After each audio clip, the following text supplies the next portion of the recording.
র্যাবের একটা ব্যাটালিয়ন আমাকে প্রোটোকল দিয়ে নিয়ে আসছে, কত লক্ষ মানুষকে ঠেলে লাঠি চার্জ করে রক্তাক্ত করে যে আমাকে আনা লাগছে, এটা বোঝানোর মতো না যদি আপনারা না দেখতে পেতেন।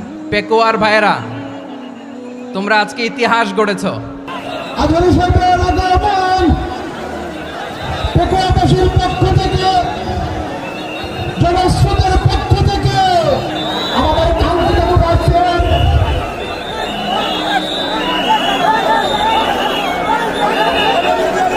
আমরা দৃষ্টি আকর্ষণ করতেছি আমাদের যে এলইডি রয়েছে, আপনারা এলইডি একটা বাতিল করতেছেন, আপনারা এলইডির পাশ থেকে চলে যান।